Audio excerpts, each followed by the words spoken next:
Welcome back, everybody. Monday, September 18th, John Aravosis coming to you live from Washington, D.C. to talk about the latest news from Ukraine in today's Aravosis Report. As always, getting TikTok rolling here on my iPad. Boom. And then we will wait for a minute or two for folks to arrive, and then we will do the news. There's a lot of news today, actually. Always fascinates me. It's like a lot of news, little news. Friday was a little news. Today's a lot of news. Anyway, yeah, so introduce yourselves, where you are from. And I think, Amanda has possibly a pup date she can give us on her dog that we raised money for the surgery. Very good. Yeah, wait for the TikTokers too. Yep. So Amanda said the surgery is scheduled for tomorrow for the dog's tumor. So that's good that you all paid for. So thank you. Razan, hello in Iraq. I guess you salam. That's the extent. My Arabic does not go far. That and a few swear words are the extent of my Arabic, but I will not share my swear words that my Middle Eastern friends taught me. Thank you, Big Hawk, for the gift.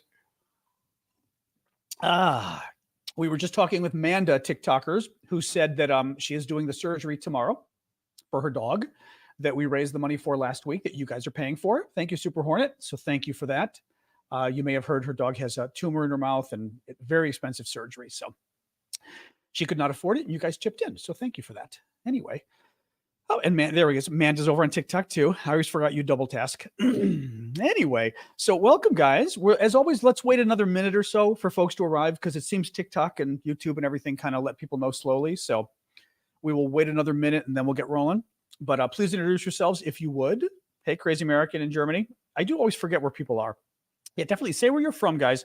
I think it's helpful to new people. Thank you, Succeed. But honestly, I forget where you guys are. I know your names, but you all become a blur as far as the location. So map time for Stephen Perry. Stephen really likes his map. All right. Stephen gets his map early. Woo! Oh, can we even get some sun on the map? Wait.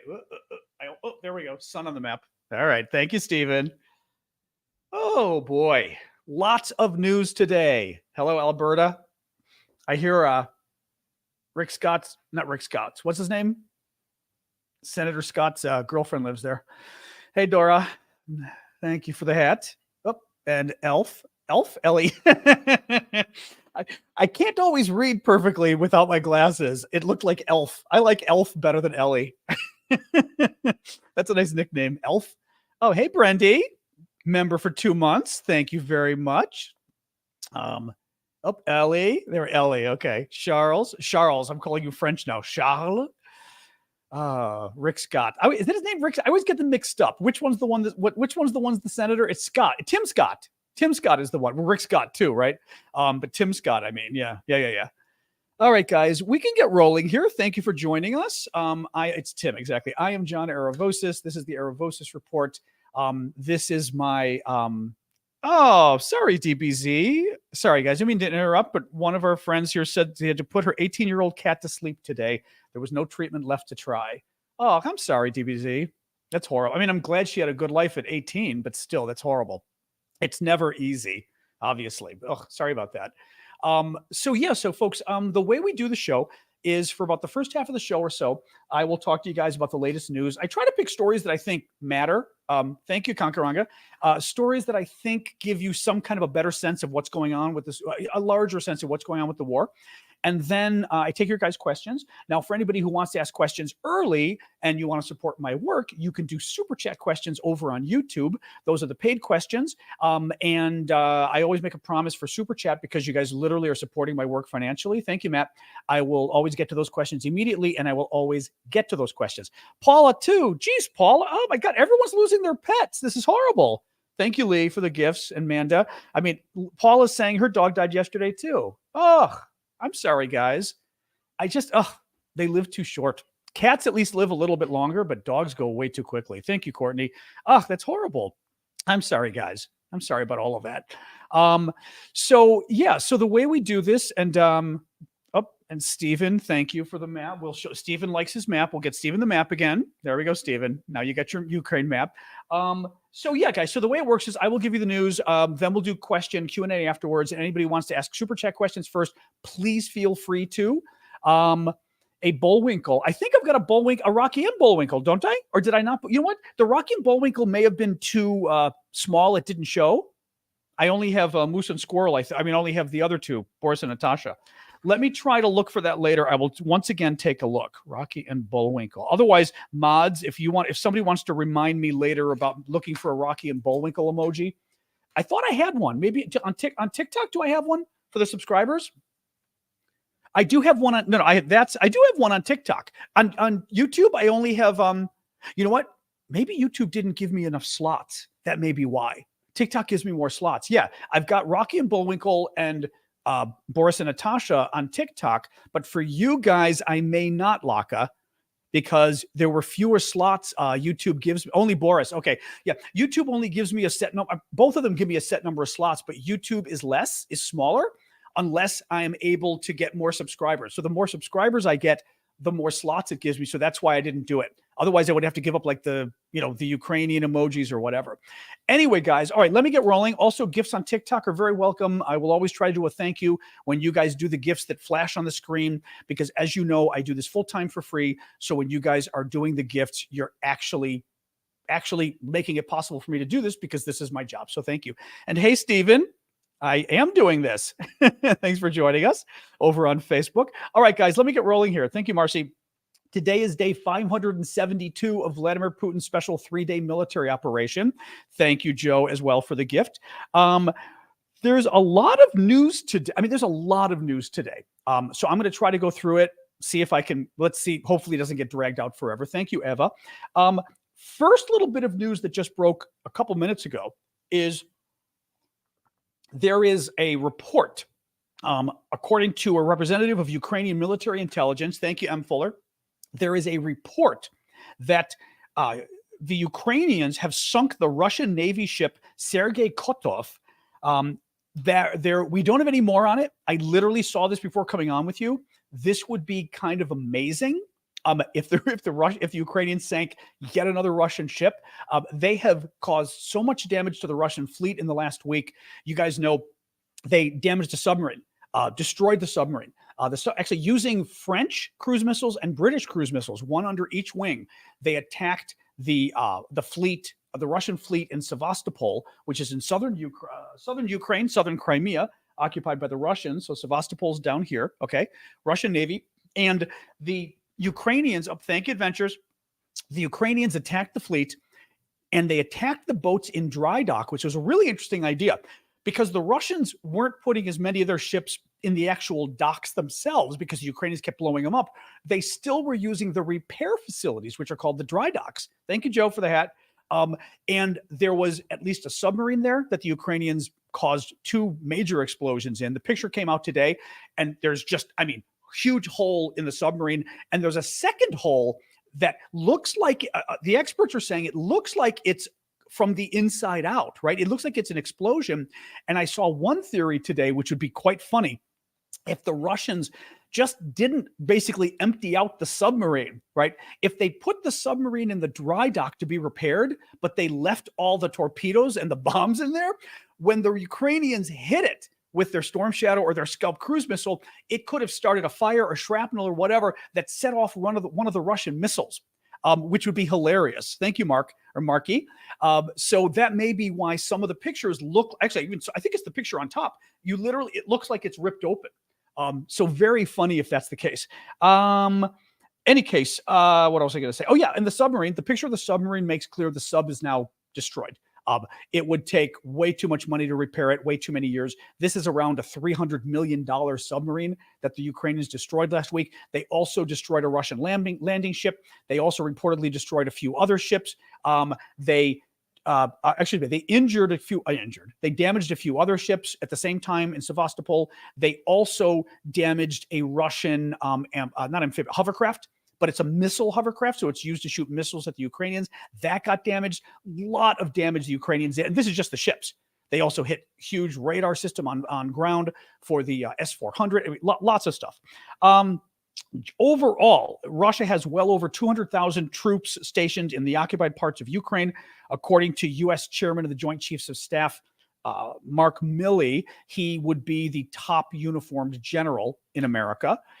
Hang on a second, just making sure. Okay, good. I wanted to make sure I hadn't missed any of the super chats. Thank you guys for all of those. Bakhmut, a little bit on the counteroffensive. So Bakhmut, as you guys know, Bakhmut is the town over here. It is a Ukrainian city that the Russians spent like 10, 11 months trying to capture. They had the Wagner guys, the mercenary guys fighting there. Russians finally got it the end of end of May, early June. The mercenary guys, the Wagner guys pulled out, and the regular Russian troops took over for them. Well, the Ukrainians have been trying for several months to get it back, and they have been making progress, actually. This is one area of the counteroffensive that has had some good results.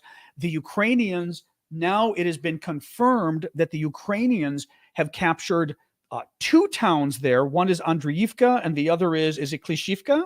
Klishivka, I did pronounce it correctly. 2 villages south of Bakhmut. What is important about those is I've mentioned this before, they're elevated. So they're higher up on the ground, and they can oversee the area. Well, what does that mean? That means not only can you fire on Bakhmut, and generally speaking, I mean, you don't have to be a military expert to know that if you're down below and somebody's up on a hill above you, you're at more risk than he is, basically, right? Because you're in the open and he can kind of surround you. So that's the first thing. Thank you, Nicola. The second thing is it also puts the logistics roads in attack position as well. Basically, meaning there's a key road there that the Russians are using to resupply their troops. It now the high ground is in danger as well. Tom Wright is saying for the Marines, take the high ground. Right, that high ground is now putting the road that the Russians use for their logistics to get other supplies in danger as well, which eventually puts Bakhmut in more danger. Think about this. The Ukrainians, one of the things, thank you, Karen, and thank you, Christopher. One of the things you will see, and Cami and Bonnie, that you see the Ukrainians do a lot, which any smart military does, but I think the Ukrainians have done it particularly well, is they're always trying to gear their attacks. They're playing chess.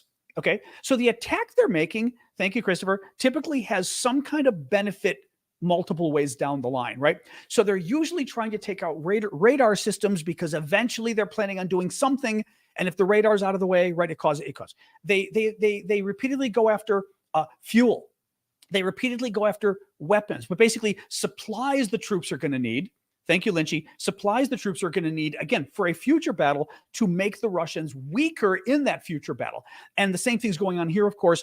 They're getting the high ground, which allows them a better chance of shooting the city, but also taking out the Russian supplies. So big deal there. Bakhmut, I just gave you Zaporizhzhia. In Zaporizhzhia, so this is probably the biggest area of the counteroffensive, the most important probably, is Zaporizhzhia over here. This is the one where the Ukrainians are going south, probably trying to get to Melitopol, although they could shoot over to Berdyansk, but probably to Melitopol so they can cut the Russian occupation in half, right? Russian occupation, all of this. And the Ukrainians are doing very well. It's going slowly. We know it's going slowly everywhere, but they're doing very well. The Russians are having to bring in a lot more troops. I just read today the Russians brought in a bunch of their troops, but they're using them as like infantry on the ground, which means, not their job. So that's good news because it also frankly shows that the Russians are worried about how things are going here. In other words, the news is accurate that things are going well here for the Ukrainians, and the fact that the Russians don't have other good troops that they can send, that they've got to basically send their paratroopers for a ground job is useful intel for our side. According to Sky News, the Russians look to be establishing a second line of defense in southern Zaporizhzhia in Tokmak. In other words, the Russians are now regrouping. Tokmak, I accidentally put a mark on my map one time long ago. This is Tokmak. So Tokmak is basically down here. It's about halfway between, a little more than halfway between the town of Zaporizhzhia and Melitopol, which the Ukrainians are trying to reach. So the Russians are now basically, they're starting to give up on the fact that they're going to lose the land up here, and they're starting to move down here. Again, that's good. I mean, bad if the Russians are setting up a new defense, but good that the Russians feel they need to set up a new defense, that they've got to move further south. They're regrouping because they're not doing well. That's good news. The Ukrainians tried to take out Denis Pushilin, the Russian proxy leader in the east today. The Denis Pushilin is basically one of the traders, one of the collaborators of the regions in the east. So in eastern Ukraine, you've got, this is the area the Russians really started mucking around with back in 2014 when they invaded and they stole Crimea. They also invaded the east, and they basically tried to set up a fake civil war in eastern Ukraine, okay? What I'm talking about is two provinces, Luhansk and Donetsk, which combined are referred to as Donbas, the region overall. And the Russians set up, fake leaders. They put their own troops there. Thank you, I would block me. They put their own troops there and pretended they were, Ukrainians fighting for their freedom, this kind of BS. And in fact, it was Russians. They then declared these as breakaway regions, as they're independent of Ukraine. They're not. And the Russians put two leaders there. Now, okay, Laura's saying he's dead. I saw something today saying he wasn't dead. That's interesting. Now, okay, so what happened was the Ukrainians attacked Pushilin, who's the leader of the Donetsk region. He's not the leader. He's the Russian proxy leader. He's the Russian collaborator running the area there. And interestingly, they blew up the building he was in. They blew up the floor he was in. But I'd read that he wasn't killed. Has he been killed or not? I mean, somebody here is saying he was killed. I read that at least the latest was we thought he got away. If anybody wants to check, I'm curious, but I hope you're correct. But that at least wasn't the story a few hours ago. Then again, fog of war and all that. Thank you, Bonnie. It's not clear that we'd know. All right. More. Oh, this was interesting. So the winter's coming up, right? And we know the Russians last winter really went after Ukrainian electricity and power. They were trying to freeze the Ukrainians to death. They wanted to basically cut off their food, cut off their house. I mean, you cut off power in the winter, you guys know what happens, right? And the Ukrainian military intelligence says Russia is preparing for winter attacks on the energy system again. The Russians are stockpiling missiles for it, according to Ukrainian military intelligence. This is something. Well, Callum, let me ask you really quick. Callum, what is the deal though? Because they were trying to say that the paratroopers were being used in the wrong way, and that's the thing. That they were using them as different as it was describing them as being used at the front in a way that they shouldn't be used, and that basically they were not getting their experience out of them. Sorry, real quick, but Callum was weighing in on the issue of the Russians putting paratroopers at the front in Zaporizhzhia. Oops, thank you for the gift there. Va Velika. Annie says they're used to defense. Give me a little more here, guys. Just because I want to make sure we get it right. As I always tell people, I'm a foreign policy guy. I am not a defense guy. Paratroops are often known as pathfinders. Thank you, Vicky. They find the way through not often defensive roles, though. They find the way through not often defensive roles, though. Okay, I see what you're saying. Привit. So Callum is saying that basically, usually you don't have paratroopers sitting on their butts, waiting for folks to come at them and defend and holding ground. That's not what their normal job is. Again, the only thing is, okay, you guys can sort of debate this. All I'm telling you is that I had read, which is why I was asking Callum to explain a little bit, that the Russians are using the paratroopers incorrectly. And the fact that they're using the paratroopers in these defensive positions, and it may be around Tokmak, shows that the Russians are basically running out of troops, and they're kind of wasting these troops too. In any case. All right, let's move on. So the electricity. So the Russians are going to be hitting the Ukrainian electricity again this winter. There were multiple reports, including Ukrainian intelligence today, saying that the Russians have been basically saving their missiles, that they're not shooting as many at Ukraine because they want to save a bunch of them for winter, that they can just blow up again all the electricity, the electricity plants, all this kind of stuff, right? Well, Zelenskyy went on 60 Minutes last night, which is a very popular, well-known 50, 60-year-old American television show, very respected news show. Thank you, Timothy Leary. And said that if the Russians escalate and again go after Ukrainian power, the Ukrainians will basically do the same in response. Now listen to this.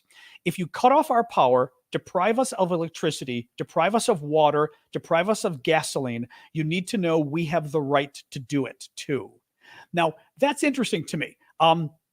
I don't have enough of a read on Zelenskyy, but I would say this. I mean, I think I have a very good read on Biden because he's my leader, but I get the sense with Zelenskyy that he doesn't bluff. He doesn't seem to be the kind of guy. He also doesn't make threats like this, usually. I think that I don't normally see him telegraphing, we're going after this and that and that. To me, that's very interesting. Now, I had seen something last fall, a report. I was reading a report online, actually. Some of the defense types were discussing this. And some of you will probably know this better than I do. And it would actually be interesting if you could sort of weigh in and give me a sense here. But what I was reading was if the Ukrainians wanted to take down the Russian electrical infrastructure, basically get even with the Russians, they could do something somebody tell me the electricity issue here. They could do something as simple as fly a drone or something with a wire cord behind it somehow, and you fly that over the electrical wires. It wasn't EMP per se. This wouldn't be EMP, would it? It was over the electrical wires, and somehow it could bring the whole system down in the area.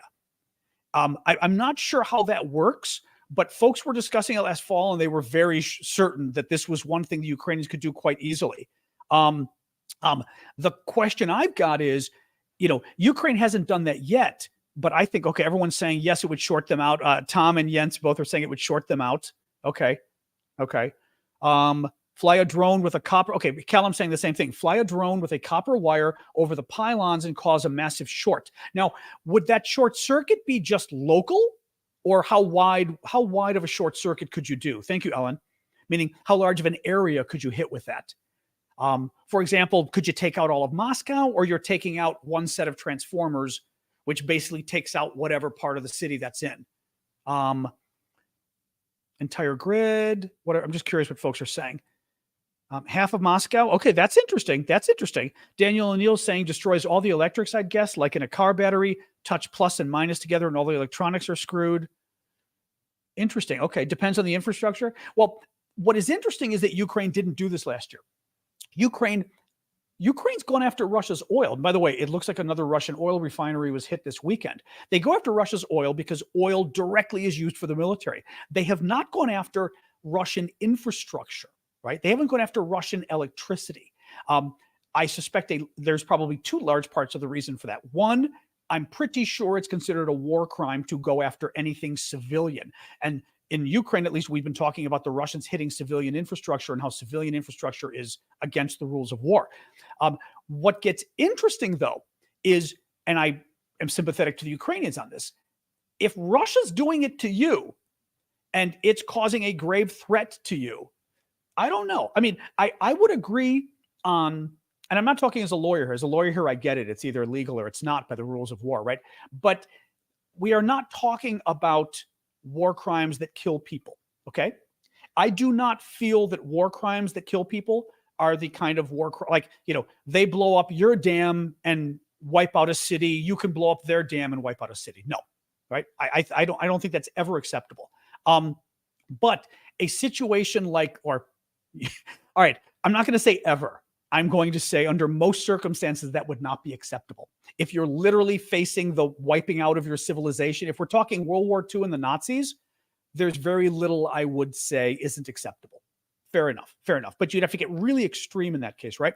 But if we're talking about blowing up a power station, yes, under the rules of war, you're not supposed to do it. But if the Russians do it, you can absolutely return and do it in response, I think. Because again, you're blowing up a power station. You're not blowing up a shopping mall on purpose like the Russians do, right? But I just thought that was very interesting that Zelenskyy put that threat out there. Now, the final point here is, some of our NATO allies may not be very happy, right? I mean, the Americans probably will freak out if the Ukrainians do this, would be my guess. I don't know about the Germans and the French, but I'll bet you the Americans would not be thrilled. Not that Ukraine should care about that in the end. I mean, we should care. They should care, but at the same time, they've got to defend their country. Zelenskyy landed in the U.S. today, preparing for the United Nations General Assembly meeting. This is the meeting once a year where most of the leaders from around the world show up in New York City, and they give speeches, all of this. Zelenskyy is to give his speech to the United Nations General Assembly tomorrow on Tuesday. While there, he will also have meetings, because you can have a lot of one-on-one meetings, which is also why it's such a great opportunity for the leaders to come together, because they can meet so many of the other leaders. It's like having summits left and right? So Zelenskyy is going to meet with Netanyahu of Israel. He just announced he's going to meet with Lula, the president of Brazil. That's very interesting, because Lula has been a bit of a pain in the butt. Thank you, Ernie, for the gift. Lula has been very equivocal on Ukraine. He's been making a lot of comments a lot of us would consider pro-Russian and anti-Ukraine, although he claims he's positioning himself in the middle. So Zelenskyy meeting with him is really good, because you never know. When you meet these guys one-on-one, you can establish relationships. You can sometimes win them over. I just think that's very interesting. It's also interesting to me that Zelensky's meeting with him. I mean, that Netanyahu too. You know, the Israelis have been pretty bad, right? But Zelensky's like, therefore, you're the ones I'm going to meet, right? Lula's been pretty bad. Therefore, he's the one Zelenskyy wants to meet. So I think it's good. It's very good. So that's good. Anyway, he's having those meetings. Oh, and then later in the week, he goes to Washington. He will be meeting with President Biden at the White House. He then will be meeting with U.S. senators, I saw. I have not seen whether Zelenskyy will be meeting with any House members, but he's going to be meeting with U.S. senators, which is interesting. That'll be good. Now, you know, the bigger problem is the United States House of Representatives. It's Republicans in the House. The senators, pretty good across the board. There's a couple crazies like Rand Paul, who basically is like owned by the Russians. I mean, it's just weird. But there's very few in the Senate. The House of Representatives, whole other story. Basically the MAGA Republicans in the House are, for the most part, very anti-Ukraine and very pro-Russia because of Donald Trump. So that isn't good. Any case, that's good news that he's doing that. I've got this is only halfway through the stories, guys. Tonight's going to be a longer show because, as I was telling you, there's a lot of news, but I feel like all this news is relevant. Like even the stuff about the UN, it's kind of stuff you need to know. So let me have a quick sip of tea before we start the second half. And I will do a quick tour of some of our auction items. Thank you, Rainbow Rain. You guys know that we've got, real quick, Cliff Wolf. Sorry, Cliff did have a question. Thank you, Joe, for the gift. Let me do Cliff's question first. Your view, why attack Russia instead hit Luhansk, Donetsk real hard and Mariupol? Well, I mean, they are in a way. The question is how, right? I mean, Luhansk and Donetsk, the Ukrainians want to get back. The Russians control it now. The Russians occupy it. So Ukraine is trying to get it back, and that's probably what Bakhmut is about eventually, is to use that as a sort of a starting point for going east. But it's, you know, I guess I'm not sure of what your question is, because that is their goal, but they're trying to do it. What's the best way of doing it? Mariupol, I think from their perspective, they're trying to balance the targets, right? You got to rank the targets you're going after. I'm sure there's targets they could go after in Mariupol. They would probably have to use British and French cruise missiles to do it, which of course are a rare commodity that they want to be careful with. And it's not clear going after those targets whether that will get them as much bang for the buck as going after the submarine, right? That has missiles. The hydro, whatever it was, ship that has missiles, right? That are used to attack Ukraine. Going after some of the military headquarters. Remember, they blew up that hotel several months ago that was full of Russian military officials, right? That is more hovercraft. I will never get that word down, Callum. Thank you. That is what is more important for them to hit. So I think that's why they're not hitting Mariupol, is because, yeah, they need to get to Mariupol. But here's the other problem. They could think about this too. The Ukrainians could hit Mariupol very hard, but here's the problem. The front is still here. The front meaning where the Ukrainian troops meet the Russian troops, right? So Mariupol's here, but the front is all the way up here. Let's say you bomb the hell out of Mariupol. Then what do? You still can't get there.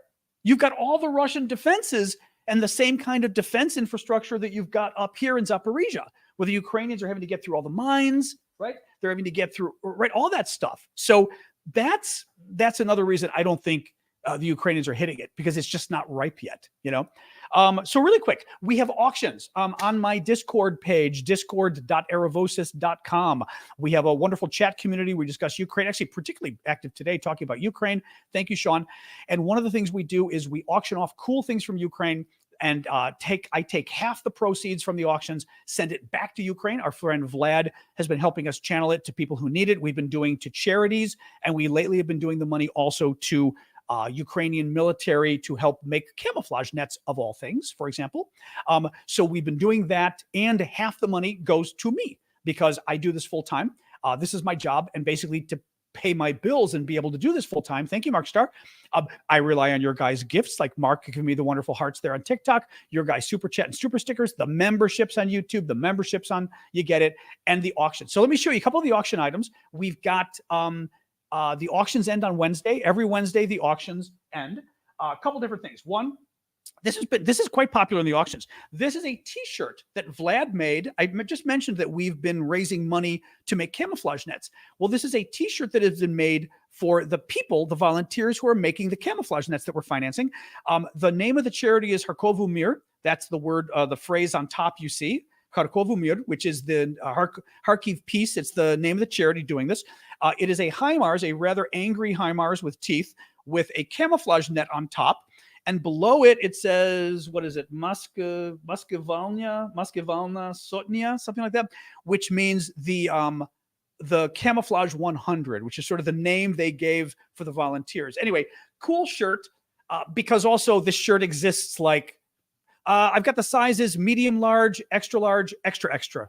So medium to extra, extra large. So medium to 2XL. One of each. And what is interesting is right pronunciation. Mur? Oh, well, maybe that's the way I say it Russian. Mir. What's the Ukrainian way? They don't say mir. I mean, I know Russian-speaking Ukrainians do, but I studied Russian for a year. Everything I pronounce is Russian. It drives me crazy with Ukrainian. I mean, the languages are close, but they're not that close. I get everything slightly wrong. So thank you there, Makab. Couple other things we've got. A very cool challenge coin from Azovstal, or honoring Azovstal. This is, you can see it says Azovstal at the bottom and shows the steel plant. This is the steel plant where the 2,000 Ukrainians fought off the 14,000 Russians for 2 months. And they made a really cool coin, commemorative coin, of course, you can't spend it. Commemorative coin honoring the troops. And it says the Mariupol garrison more than heroes. It says in Ukrainian on it. That's pretty cool. I've got a really cool piece of a Russian fighter jet, Su-34. This is kind of fun. Thank you, Chad. I've got a number of different, I've shopped around and found very cool pieces of Russian fighters that were shot down over Ukraine.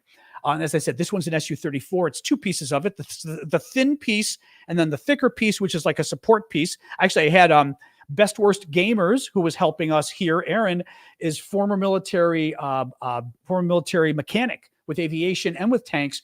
And Aaron spent like a good part of the weekend looking through these with me to help me understand sort of what it is. So yeah, this one is some kind of support beam, and then they lay the sort of covers on it. But what's neat is the coloring on it. That coloring could be the coloring from outside. This coloring, the soft coloring, is waterproofing. But this coloring is possibly the outside coloring. Hard to tell, though. One final thing. Okay, so the final thing I'll show you, and this has been super popular, is Ukrainian military art. Okay, they took a shell from a 30 millimeter gun and took a gun that goes on basically, thank you, Bonnie, that goes on an infantry fighting vehicle, and they turned it into art, which is really neat. They've carved it with the Ukrainian, the trizub, the trench art. Thank you. That's what's called trench art. They carved it with the Ukrainian symbol, the trident. And then the flip side is an angel. I will show you closer because you've got to see. It's really cool. I love this.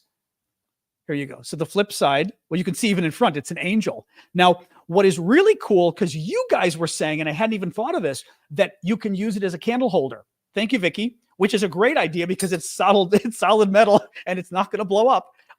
So as a candle holder, either with a white candle or a candle standing up, right? Or a little votive candle. Now, the bids for this have gotten very high. People are really into it. I think it's up to like 260 or something right now.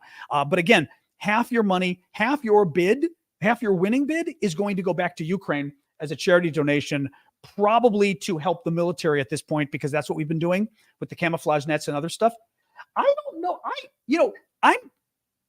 am kind of curious. Any of you guys who know how to work these things, I'm curious because it doesn't feel like laser. I mean, it could be. Like the Trident seems very well done, right? The Trident seems well done, but the Angel, I'm not sure if that's carved, right? If that's laser or by hand. I don't know if you guys have anybody who knows the business, or if you can tell by the marks inside, you know? I don't know. Maybe it is laser. You know what I've got too? I've got a different, thank you, Jetta. I've got one that isn't polished, and I can compare the Angels and see if they're the exact same thing. That would be one good way of looking at it and telling, right? Is it cut out by like a computer? What I mean is it cut out by a computer, so to speak, or is it cut out by hand is my question. But we'll see. Anyway, very cool. I'm really glad I got these, because whenever I get stuff, I never quite know what you guys will find interesting. So I buy stuff and sometimes it's a dud, you know? But these, I thought, you know what I do too? I buy stuff that I like, and then you think handwork, Justin? Okay. I buy stuff that I like, and then if you guys don't like it, they're going to be Christmas gifts. So that's the way I look at it. So anyway, I'm very glad you guys like this. So that's good. All right. Let me move on. So you can find all of those over at our Discord, discord.aravosis.com. And remember, all the auctions, half the proceeds from the auctions will go to Ukraine. Lately, we've been helping the military make camouflage nets and things, and half of it will go to support my work. So thank you all. Bidding's at $275. Wow. I mean, great. Thank you, guys. I appreciate it. But it is a really cool original piece. Anyway, like I said, all the stuff I buy, if it's trencher, it's hard to know if it's done. I'll compare later. We'll look at the two side by side and see if they're exactly the same. Yeah. Teeth marks. Anyway, so thank you, guys. I appreciate you helping out. Thank you, 863 Tom. So we have more news. All right. This is a scary story from the Associated Press. A populist former prime minister of Slovakia, Robert Fico, who is pro-Russian and anti-American, is favored to win Slovakia's early parliamentary election. And when he does, he plans to cut off all military and political support to Ukraine. Wow. Artemka says, just got to your stream and air alert started. Where are you? I mean, like, where are you exactly? And maybe you should not answer me and go protect yourself, by the way. I don't want to keep you here, but I'm just curious where you are really quick. Odessa. Yeah. Now that's interesting that Artemka's in Odessa, because yesterday, I didn't mention it, but last night the Russians launched, I think it was last night or the night before, over the weekend, the Russians launched another huge attack at Odessa, because they're trying to basically take out Ukraine's grain infrastructure, because another ship, a fifth ship this weekend, was able to get out of Ukraine carrying grain products. Was it rapeseed oil and metal? I shouldn't say rapeseed, because it is rapeseed, but I don't know what it's from. I shouldn't say grain. But a ship was able to get out without the Russians blowing it up, and the Ukrainians, 2 nights in a row. Okay, Artemka says 2 nights in a row, the Russians are again trying to basically blow up the port. Oh, and today counts as the third night. Okay. So it was Saturday, Sunday, and now Monday they're doing a third attack on Odessa. Just to show you guys, Odessa is in southern Ukraine right here. Okay. And it's one of the only ports Ukraine has left, because the Russians control all of this, right? So the Russians, since they can't blow up the ships, because the ships are now basically protected in NATO waters, the Russians are trying to blow up the ports so they can just stop the exports another way. Let me get this really quick. Always kind of wild, when we're talking to folks, when we're talking about the news, and then we're talking to folks who are literally there, with a bomb alert, and air raid alert going on. Jeez. More news. U.S. aid versus European aid. This was interesting. So Donald Trump went off this weekend and accused the Europeans, thank you, Addie New, of not providing enough aid to Ukraine, and how America was giving so much more. Thank you, TikTok Novice. He's wrong, by the way, but I'm going to read you what he said. Trump said, I think Europe has to do more. We, the U.S., are in for $200 billion. That's a lie. They're in for only $25 billion. In fact, the U.S. has spent $75 billion, not $200 billion, on Ukraine. And $166 billion has come from Europe. So actually, rather than Europe giving 1/10 of what America has given, Europe collectively has given over 2 times as much as the Americans have given. But it gets more interesting than that. Okay. I pulled up one of the most recent comparisons of forget GDP. If you look at GDP, it's pretty bad. I mean, it's pretty, actually, no, let's look by GDP actually. If you look by raw numbers, okay, by raw numbers, well, actually, by raw numbers, America has given more than any European country individually, but we are also much larger than the European countries, right? So if you look as based on the size of our relative economies, we're ranked, I looked today, we're ranked about 12th in the list of countries among the European countries, including America. We're listed about 12th in terms of how much we have given based on the size of our economy. But overall, how much we've given, sure, we've given more than each individual country, but Trump is wrong in that when he says that we've given more than Europe combined. Europe combined has given a hell of a lot more. Now, this gets more interesting. I pulled up the data, and this is very interesting, actually, because you guys had mentioned this before. Now, tell me really quick. I mean, well, actually, we know where this comes from. The European community, the European Union, has also given aid to Ukraine. So individual European countries have given bilateral aid, and then the European Union has given aid. Obviously, thank you, Cheryl. I haven't seen that one before. Thank you. Obviously, the European Union money that goes to Ukraine or aid is money from European Union countries, right? They don't just make money out of thin air. Those have got, I assume these are assessments or whatever they are to the individual countries. Somebody just weigh in from Europe and tell me really quick. I'm assuming that's how it works. Is it an assessment yearly that's done? How do they do it? Thank you, 863. I probably have Australian stats in here. Yes. Thank you, John S. and Red Watts. So is it an assessment or what is it, guys? Okay, I'm going to wait to see if somebody weighs in and tells me how the European Union money is collected. But obviously, it's money from the individual European Union states. Okay, listen to this. When you add in thank you, One Way. When you add in the money that individual European countries have given to Ukraine and their share of the European Union funds that have been given, okay, you get a hell of a lot more than the U.S. Listen to this. That list, if you look at it this way, thank you, not who's it, Jedrick? Thank you, not Jedrick. The number one country in terms of their own aid and the European Union portion of the aid, and again, we're looking at this based on the size of their economy, okay? Because let me explain this too. Sorry, I'm making this too complicated, but if you're trying to look and say, not who's given the most, the U.S. has given the most, and we've given great weapons and great things, fair enough. But if you're trying to look at it as a justice issue, meaning a fairness issue, are the other guys giving as much as us? Thank you, Vicky, right? Then you have to look at the size of the other guy's economy. Otherwise, it's not fair. Otherwise, it's like saying, well, I give $1,000 a year to charity, and and I'm rich, and the poor guy down the block only gives $500. But he's poor and he's giving $500. That's ridiculous. It's frankly too much, right? Whereas if you're rich and you're only giving $1,000, that's actually not enough. So if you were comparing the two, you wouldn't say, well, rich guy gives way more than those little poor people. You'd say rich guy's kind of a cheapskate and those poor people are insane how much they're giving, right? You always have to look at the size of the economy, of the wealth of who is giving. So again, in Trump's case, he's trying to say what's fair, what Europe can afford versus what America can afford. So listen to this. This is how much has been given based on the size of their economy, okay? The country that's given the most based on the size of their economy, and this includes the European Union funds, Lithuania, Estonia, Norway, Denmark, Latvia, Slovakia, Poland, Netherlands, Finland, Czech Republic, Bulgaria, Germany, Croatia. You'll notice who you're not hearing about. The U.S. is in this list, by the way.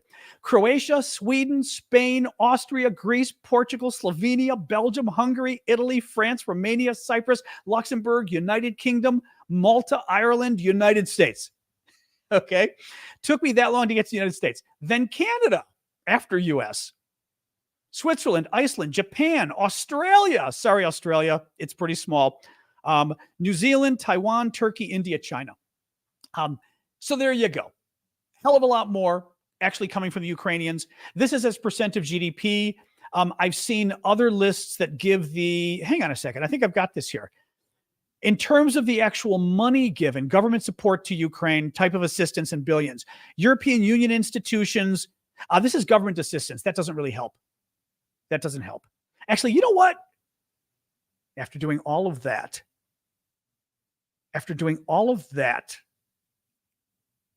all right, now, you know what? Now I'm getting pissed. Hang on a second here.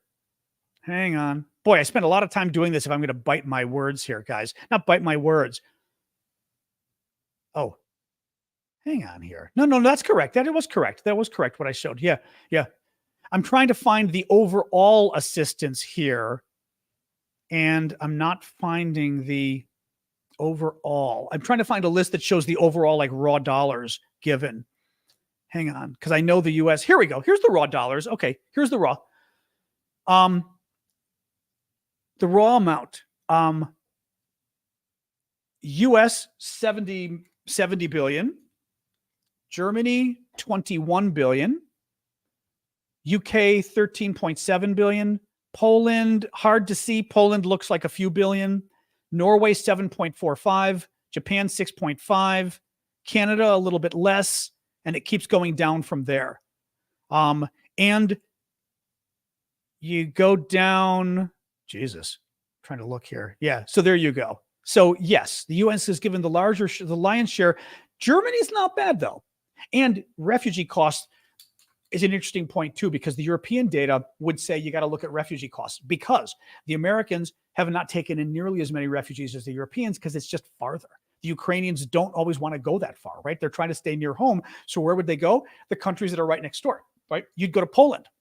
That's why does Poland have 2 million? Alexa, how many Ukrainian refugees does Poland have? This might answer your question. About 371,000. That's it? No way. No. How many Ukrainian refugees, guys, are in Poland? I would say it's not 300,000. It's a hell of a lot more than that. I think it's on the order of a couple million. Is it not? How many? Can somebody see what I Google? Somebody Google while we're talking here and see.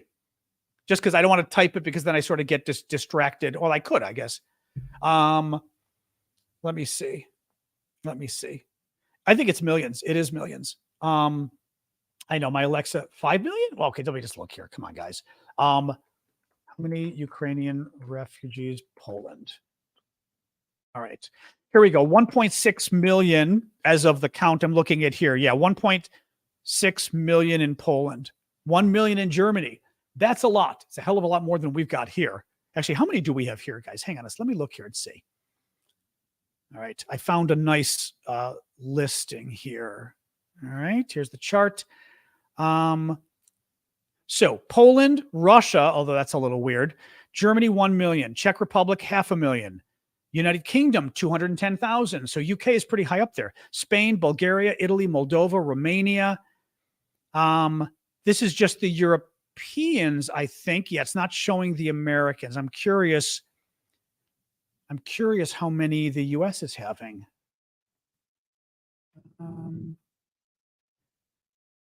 The United States estimates that at least 900,000 Ukrainian citizens have been forcibly relocated to Russia. Correct. But how many are in the U.S.? Oh, here we go. 30,000. 30,000, it looks like. That's pretty small. Yeah, Biden announced that up to 100,000 would be accepted. Okay. In any case, it ain't as many as the Europeans. Let me see here. On December 21st, 2022, Biden announced during his meeting with Zelenskyy that the U.S. had accepted roughly 221,000 Ukrainian refugees. Okay, so that was last year. That's pretty good then. So the U.S. at least is doing something.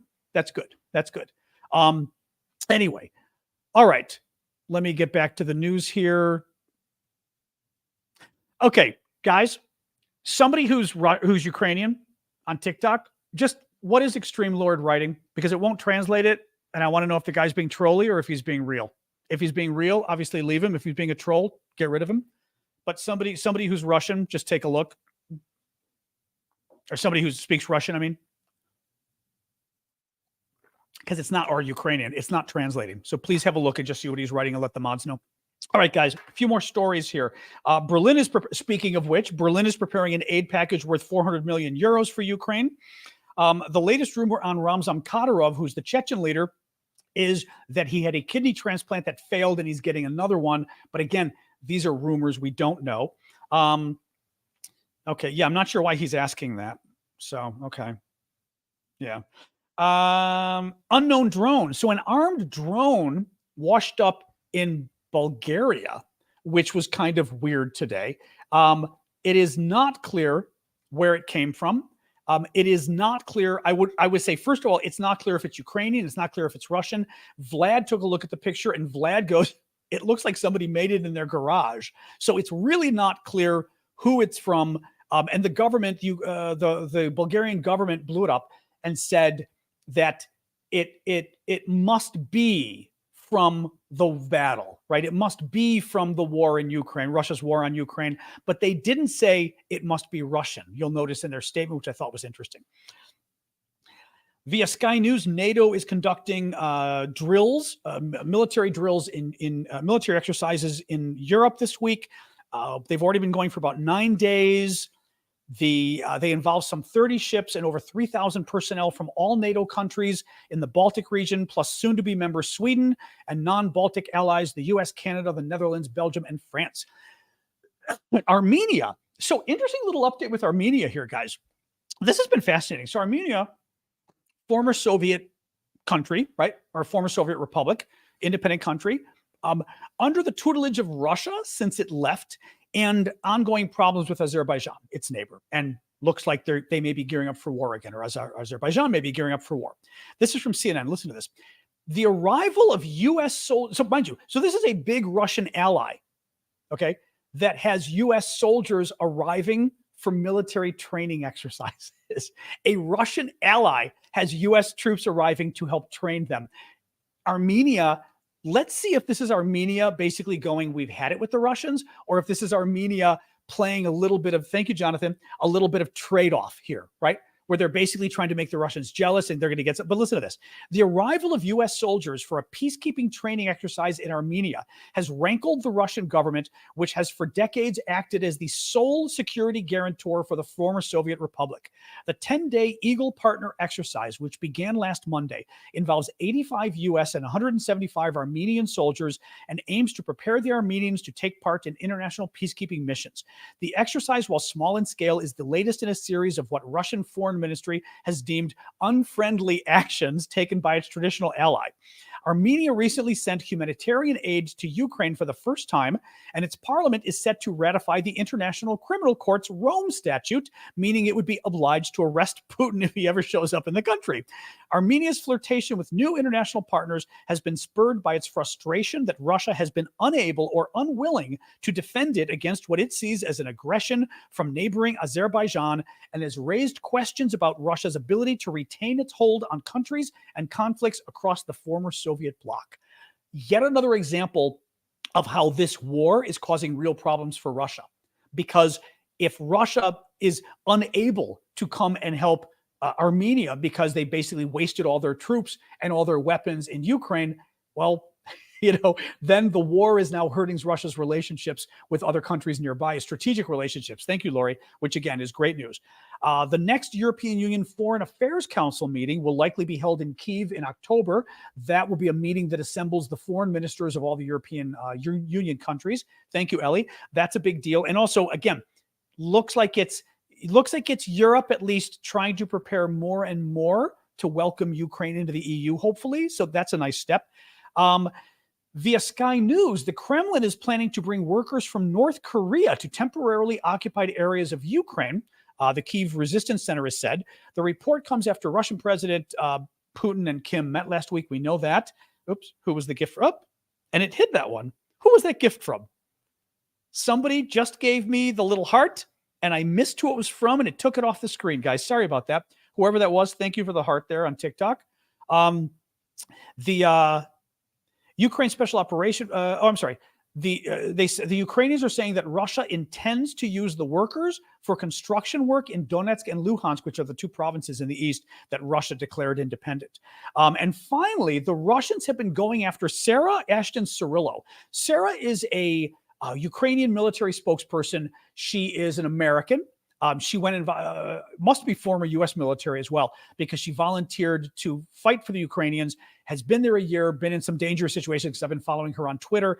And she recently was appointed as a spokesperson because she's an American fluent in English. The Russians go nuts over her because A, she's American, and B, wait for it, she's transgender. Okay. So, and Russia on the LGBT thing, they can't stand that. So the fact that Sarah is transgender and American, actually, the Russians are using her as an example because they like to demonize LGBT people. They like to demonize gay and trans people. So from their perspective, this is great. They're showing how decadent the West is and how decadent Ukraine is, right? Well, Sarah last week did a rant. And in her rant, she was responding to Maria Zakharova, who is one of the top Russian spokespeople for the government. And she responded and basically said, war criminals like you, we're going to hunt you down, and we're going to hunt all of you down, and you will be meted out justice. Every single war criminal in Russia. And what did the Russians do? Because mind you, the Russians always lie, and they used to be. The Soviets were very good at this. The Russians aren't as good, but they did well on this one. The Russians, of course. Oh my God, she threatened to kill us. She said the Ukrainians have a hit list of foreigners that they're going to kill. Are they going to kill Americans? Oh my God. Right? Because Russia lies. So what happens? Breitbart picks it up here in the States, and J.D. Vance picks it up. Breitbart and J.D. Vance are part of the MAGA wing of the Republican Party. Breitbart is a big, propaganda out, not even propaganda, I was saying media. They're not media. They're a big propaganda outlet of the MAGA movement. And J.D. Vance is I mentioned him at the beginning. I mentioned him on my my broadcast, one of the videos I did on TikTok. J.D. Vance now he's a conservative Republican. He was a Trump hater. He was a huge Trump hater. Okay.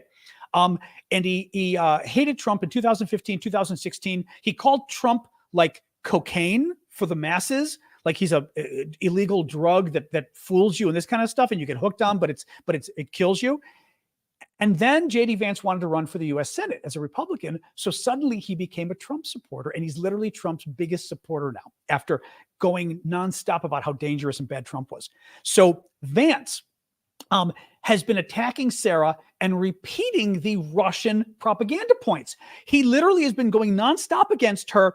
Who is this woman? Does she have U.S. intelligence? Is the U.S. working with her? She's transgender, and what were they saying? She has a hit list of people she's going to kill. Is she going to, she has a hit list of, this is J.D. Vance, a hit list of people she's going to kill who simply disagree with her. Does that include Americans? Are Americans on her kill list? Putting aside the fact that he's lying about all of this, this is quite literally a Russian propaganda campaign. This entire controversy and the talking points surrounding it are a Russian propaganda campaign. Thank you, Ellie, for the lion or the lion cub. Appreciate that. Very generous of you. And a Republican U.S. senator has jumped on and is helping amplify it. That is pretty screwed up. I mean, this is the part where I can't figure out what's going on in my own country. I was a Republican.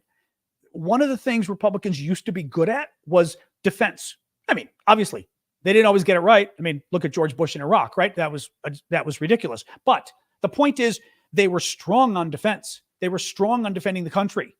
They were more prone to getting involved internationally, right? And for these guys, and they especially understood who America's enemies were, for the Republican Party to turn around, and at least these guys in the Republican Party, to turn around, like the House members too, to turn around and treat Russia as the place to be loved and idolized, and Ukraine, a democracy, to be, loathed and basically destroyed, is sickening, but it's also antithetical of everything Republicans used to believe in. And that's what I can't figure out, because, I left the Republican Party years ago, but I am still super hawkish on defense. Absolutely. And in the Russia stuff, I mean, a lot of what influences my views on Russia and Ukraine are that background with the Republican Party and my experience working on issues regarding the Soviet Union and American defense when I was in the US Senate. I mean, it's so for a Republican, I mean, that's what I'm saying. Like, this is really significant, guys, for anybody in the Republican Party, let alone significant swaths of it in certainly the US House, but a few senators like Vance, to be this anti-Ukraine and this pro-Moscow alone, just pro-Moscow. There's something wrong with these people. I mean, literally, they're being paid by someone. They're literally been bought by Moscow. There's something going on that makes no sense. There's something corrupt in their decision-making that I can't figure out. Or we are literally dealing with people who are just so morally corrupt, like J.D. Vance. Because again, he was Trump's biggest critic in 2016, and now he's Trump's biggest fan because he wanted Trump's support for the election. Maybe he's just so corrupt that he literally doesn't care. He doesn't care about America. He doesn't care about protecting our freedom, and he doesn't care about protecting our allies and stopping our enemies because he doesn't care. It's about him making power and money. But God, it just, anyway, makes me sick. But anyway, I just wanted to bring that up too, because oh, and he, final little thing, he retweeted a tweet. Let me pull up the tweet he retweeted. I'm going to show you a tweet he retweeted here really quick here. 1 second. Where's my,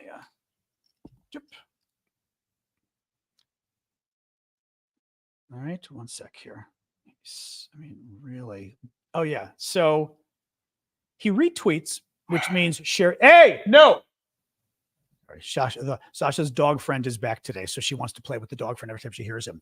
Look at the tweet that he shared. And generally speaking, retweeting stuff like this means you support it. Oh, let me put the light down a little so you can see it more easily. Here, look at this. Look at this tweet he shared, referring to Sarah as a transgender person. Okay, look, you guys look at this. Look at what he shared. He shared a tweet calling Sarah, the Ukrainian spokesperson, a weirdo because she's transgender. A weirdo. A weirdo. I mean, that sort of tells you everything you need to know. It's pretty sick. All right, guys. Woo! Now we're going to do Q&A. Woo! That took out forever. I know, don't shout at Sasha. Sasha needs a little shouting, sadly. A little shouting, sadly. Now, remember, guys, one of the ways you can help me, obviously, please do keep the gifts coming on TikTok and YouTube. Another way are the memberships. Memberships on TikTok, memberships on YouTube. Basically, it's a way of supporting with a monthly payment, a monthly support that helps pay for my bills, frankly, so I can do this full time. So if you want to do that, I would appreciate it. You get little things like, thank you, pediatric nurse. You get little things like extra emojis you can use. And also you can join our Saturday show, which is for our paid subscribers as a thank you. Most Saturday mornings at 11 a.m. Eastern time, US. Thank you, Addie New. I do a show. We did this weekend. Vlad usually joins us too and gives us sort of his own update on what he's hearing in Ukraine. So it's good, but more importantly, it just helps me out. So if you guys on TikTok, please consider becoming a subscriber if you like my work and have been following me for a while and can afford it. Same thing on YouTube if you can afford it, or any of the other services. On YouTube, it should be a $sign down by the comment box. You can click it, and it should show memberships, and you can check it out. That's how you can help out. Otherwise, Twitch, you can use your Amazon Prime membership to support my Aravosis account on Twitch, at Aravosis. And you can also do it via Discord, and you can do it via Ko-fi. Anybody who knows Ko-fi, you can find that link at the bottom of the page for you guys, and you guys can find that link in my bio. Click the bio link, and Ko-fi should be one of the top things on the page. I think we still may have a fundraiser or two up there. I've got to see I've got to see about that. Oop. Now you got me worried. I've got my fundraiser still on Ko-fi. Let me see. I had one fundraiser. I think I want to make sure it's still, I mean, it's always still valid because we'll still, we can always still support it with more, but I want to make sure here. Yeah, no, Ruby the dog. I'm taking Ruby off for right now because we've got enough for the surgery, and let's see how the surgery goes tomorrow. We can always put it back up for more. Thank you, Flower Lady, for that. All right, let's do the news, guys. Yeah, Keps is mentioning, did you see that 6 Ukrainian deputy defense ministers were fired Monday following the dismissal of the defense minister? The thing is that it's not clear if the deputies were fired for any corruption reason. It's entirely possible with a new defense minister coming in that he wanted his own people as his top deputies, right? And the new defense minister is coming in. So it's entirely possible that the new guy wants his own people, and that's what they were doing. It is possible. Maybe it was a corruption thing. The only thing is, I would say this: if it were a corruption thing, you might want to announce that, because if you're trying to send a message to people in your own country, thank you, Z, people in your own country, and to the world that Ukraine is tough on corruption, that we won't stand for any corruption, right? Especially in defense, then you need to tell people that's why they're being fired. Thank you, Shane. Because we're having zero tolerance for corruption in defense, right? I mean, so I'm not convinced that it's because of corruption. It might be, but I kind of feel like they would have mentioned it if it were, you know? Oh, what else we got, guys? What else we got? Questions, everything else. I know the dinosaur gifts are always very cool. Yep. What else we got, guys? Since now I'm finally doing questions. That was an hour of news, but it was a big news day, as I said. So, countrywide test alert going off? Where? In the US or where? I wouldn't worry about alerts anyway. Thank you, Ellie. I grew up with tornado warnings all the time. And I mean, tornado tests, and people, thank you, I would block me as well. People in the US, people were doing, nuclear war drills. We didn't have it in the Midwest, but other people, other parts of the Midwest, they were, and other coasts, they would have to get into their desks in case there was a nuclear bomb. I mean, I just don't care. No, I mean, like, who cares?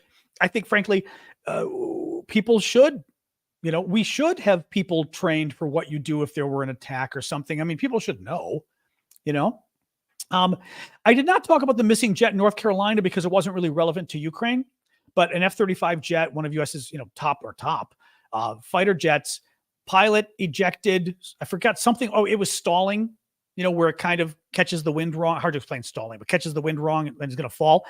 And pilot ejects, and they don't know if what happened was the pilot ejected, and because his mass, the mass of the plane shifts drastically when he ejects, that somehow it balanced the plane, and the autopilot, because the autopilot was on, the autopilot just kept the plane flying. So the plane could have flown for hundreds of miles and crashed anywhere. It could have crashed in a lonely part of the country. It could have crashed in the ocean. They can't find it, which is crazy. Absolutely can't find the story, which is really weird. It's a weird story. More coefficient of drag compared to coefficient of lift. I've heard of those terms, Tom, but I don't quite know what they mean. But did they just find it? Killer says they just find it. Where did they find it? Interesting. Where did they just find it? I did not see that a couple hours ago. In South Carolina? Okay. Oh, that's good. On eBay. Yeah, on eBay, on Russian eBay. Well, that was one of the concerns too. It is very stealthy. And the concern was it's so stealthy. Would they be, could they even track it? Debris was found. Okay. I mean, that's good at least, because you really don't want something stop in Cuba. You really don't want something that exactly would be that the Russians or one of their allies got their hands on it. So that's good. All right. Oh, more questions. All right, guys. I hurt my back earlier today and took a nap, and the nap went for 2.5 hours, which I guess is good, but my back was really like on some painkillers. I'm taking some major ones tonight when I go to bed. 2 hours north of Joint Base Charleston. Okay, so Charleston, South Carolina. Interesting. Okay, very interesting. Opinion on German food. I've had Spätzle that I really liked. I don't know German food beyond that. Spätzle and is a Milanese German? I know it's Milan. But I mean, like, there's a German, it's not schnitzel, is it? What's the German flat, maybe bread it, kind of fry it? Very good. Those are the only two things that I had that I liked. I don't know German food otherwise. And I've had some good sausages too. Currywurst, that's interesting. I've had some very good sausages as well. The pilot's helmets cost $1 million alone. Get out of here. Really? The helmets for what? For the F-35? Get out of here. Wow. Yeah, the sausages were great. I was at a Christmas fair in Berlin. This is the one I went to when the Berlin Wall was coming down. So it was early December of 1989, and I'm at a Christmas festival in Berlin. And I remember those crazy, skinny, long hot dog looking things. Some kind of Wurst, I guess, or what do you call it? Or Wiener. But the little long hot dogs that aren't hot dogs. I mean, they're delicious. They're not hot dogs. And the other neat thing they had were they have Glühwein, I discovered, which is basically warm mulled wine. So it's wine with, thank you, Shane. We'll do the wave for Shane. Thank you on TikTok. The wine is basically, wine with cinnamon and spices and things like that, warmed, and then they serve it to you, but you're out in public. You're out in public at a festival and it's freezing out and you're drinking hot wine. Oh my God. It's just a little sugar in there too. It's absolutely wonderful. But I love that because in America, you can't really drink in public. I love that you could drink in public there at the festival because it is true. It's below freezing and you've got a glass of warm, slightly sweetened cinnamon wine. Oh, thank you, Sean. It's absolutely wonderful. In America, you cannot drink in the streets. No, Callum. You really can't. Yep. In New Orleans, you can, which is a big deal that you can. Otherwise, you'll get arrested if you drink in the streets. Is there anywhere else in America that you can drink in the streets besides New Orleans? Anybody? Just curious. You can drink in public in Germany generally. In Vegas, figures in Vegas you could. That's funny. Glog. I've heard of Glog before. I didn't realize that. Vegas, that's funny. First Friday in Manassas. Atlantic City. Interesting. Okay, so there are a few towns. But generally speaking, you can't. No. I mean, you'll get arrested. It's a big deal. Yeah. Not in Norway. Okay, so that's interesting. Okay. Oh. Anyway, what else we guys got?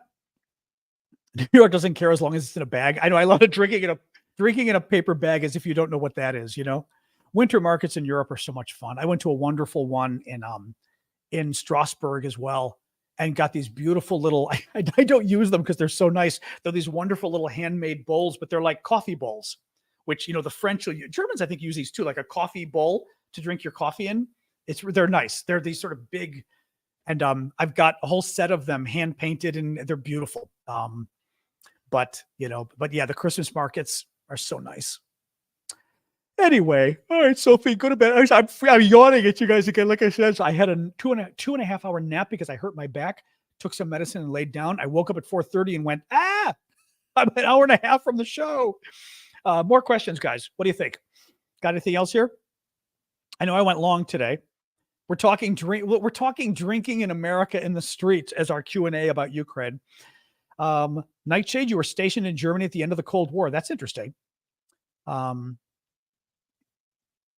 I assume you got to go see Checkpoint Charlie and all of that before you left, hopefully.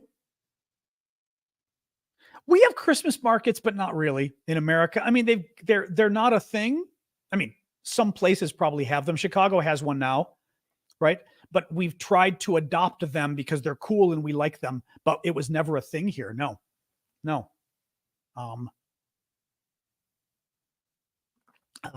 Anything else, guys? Otherwise, I can do the wrap up and then we can maybe go to Discord for a few minutes. Julius is asking, can Ukraine take back their land? It's a large, expansive territory with a lot of Russians on it. It is. Russia still controls 17% of Ukraine. All of this. Now, the question becomes, it's a lot of land to get back. It's going slowly. That means it could take a while, right? It's a lot of Russians to eject.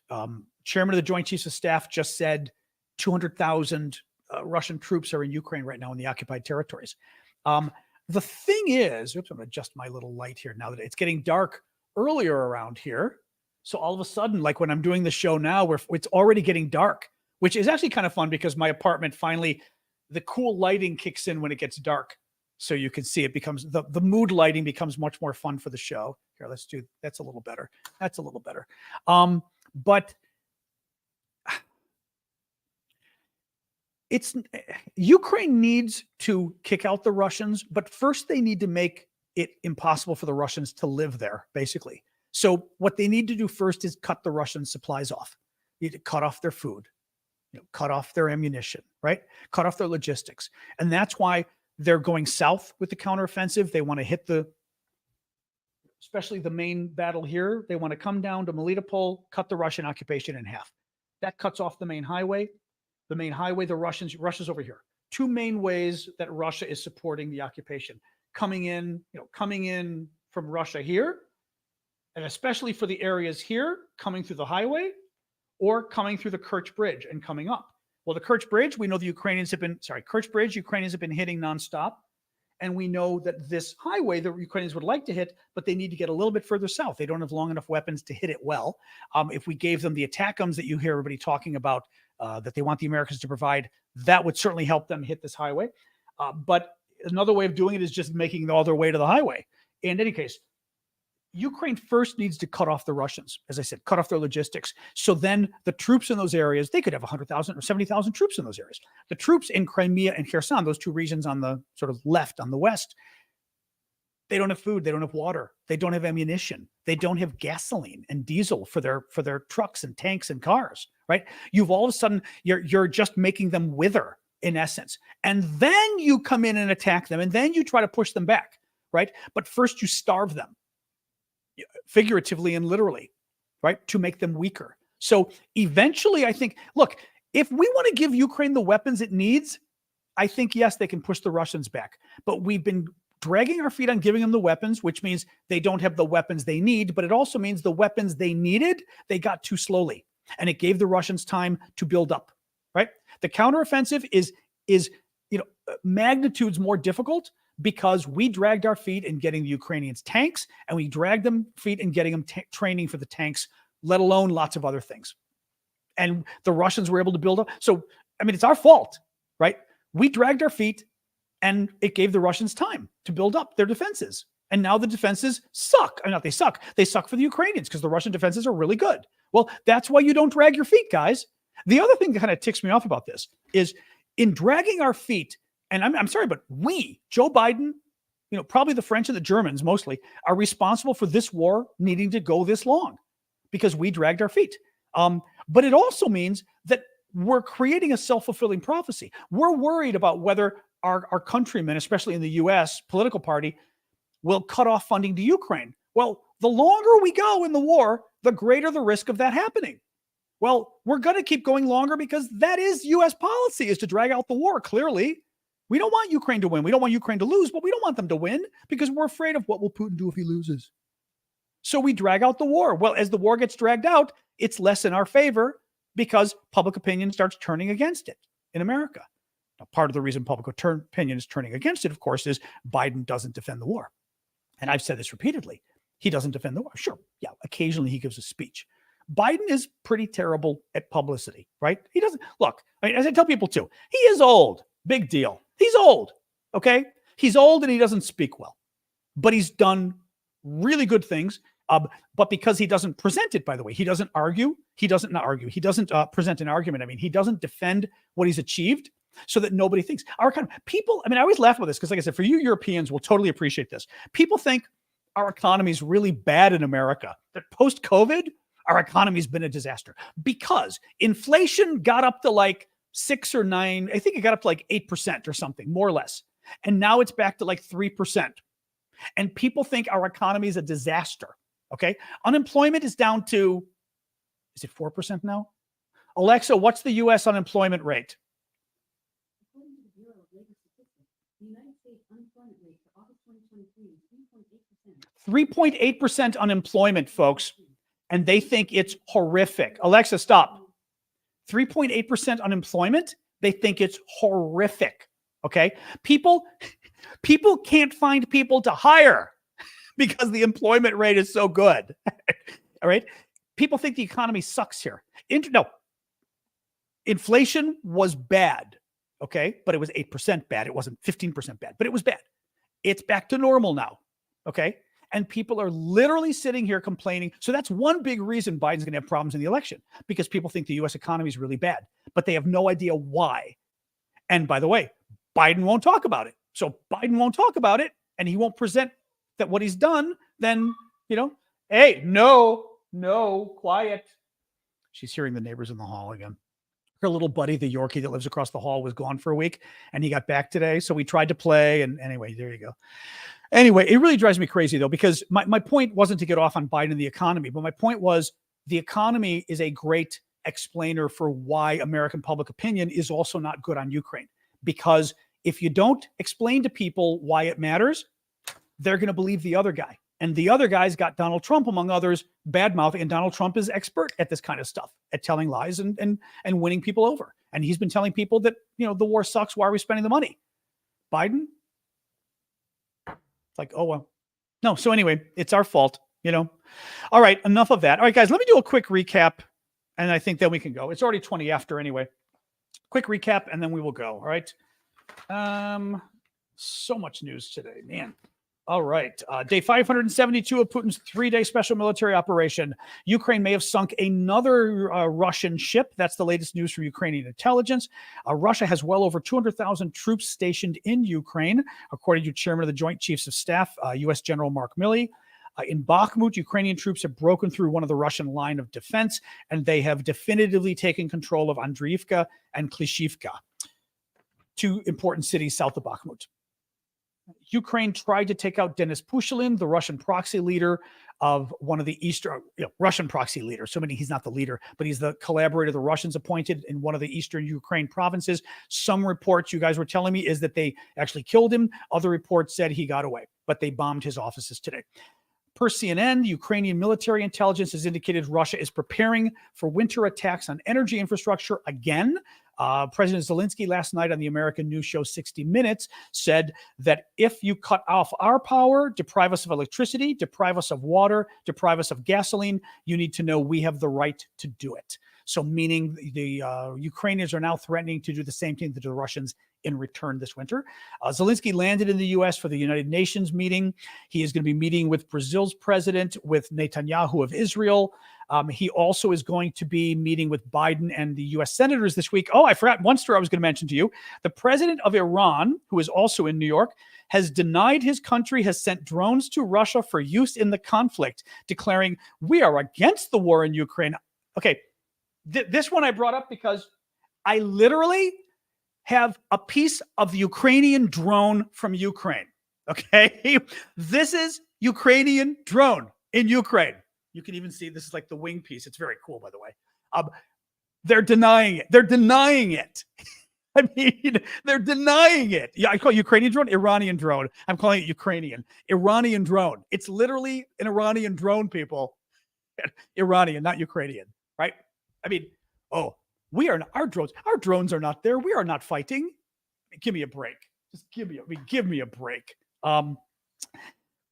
Few more stories. Populist former Prime Minister Robert Fico in Slovakia is currently the one who looks like he's going to win the elections. His party is going to win the parliamentary elections, and he is going to cut off all aid to Ukraine. U.S. aid versus Europe. Trump today said that Europe was giving 1/10 of the aid to Ukraine that America was. In fact, Europe is giving over 2 times the amount of aid to Ukraine as America. Berlin is preparing an aid package worth 400 million euros for Ukraine. Ramzan Kadyrov, the Chechen leader, by rumor, supposedly got a kidney transplant that didn't work, so now he's waiting for another. He did put out a video yesterday that Sky News analyzed and said was in fact from his home, and it did show the appropriate weather for yesterday, so they think maybe he is alive still. An unknown armed drone washed up on the shores of Bulgaria today. Via Sky News, NATO is doing drills into its second week, including the Baltic countries, Sweden, U.S., Canada, the Netherlands, Belgium, and France military drills. Armenia is joining the U.S. soldiers for peacekeeper training in Armenia. Basically, it looks like they kind of want to tick off the Russians, which is interesting. The next European Union Foreign Affairs Council meeting will likely be held in Kyiv this fall. Sky News reports that the Kremlin is planning to bring workers from North Korea to temporarily occupied parts of Ukraine to work. And the Russians are targeting Ukrainian military spokesperson Sarah Ashton Cirillo with basically prejudice and all sorts of other things. And unfortunately, Republican U.S. Senator J.D. Vance has jumped on the bandwagon and is literally helping the Russian propaganda campaign out by spreading it even further, which is really sad. All right, guys, I am going to get going. I think that was Sasha wanting to go play in the hall. I would normally do Discord, but you know what? It's almost half after the hour. We've been doing this for an hour and a half, and I did learn that once last year when I lost my voice, that after we do an hour and a half, I should probably call it quits. So I'm going to call it quits. I will see you guys tomorrow. Don't forget to go check out the Discord, discord.aravosis.com, our Discord community. I check in all the time. So if you got a question, just make sure you @ me, Aravosis, on Discord. Thank you, Fred, for the hat. And check out our auctions. We got a lot of cool stuff in the auctions, like I was saying. Thank you, Trilytic. and more items than I showed earlier. We've got like 9 or 10 items in the auction. Auctions end Wednesday. Have a look, and I will have even cooler stuff on Wednesday. As the month goes on, I try to get cooler with what's there. So we will see. And actually, last little point. I think at the end of this month, I have a huge piece of Iranian drone that I'm going to be auctioning off to benefit Ukraine and my work. So we'll talk about that another time. All right, guys, thank you so much. Have a good night, and I will see you all tomorrow at 6 p.m. Eastern time again. Just a piece of the wing, Carl Nightshade. Just a piece of the wing. All right, guys, I'll talk to you later.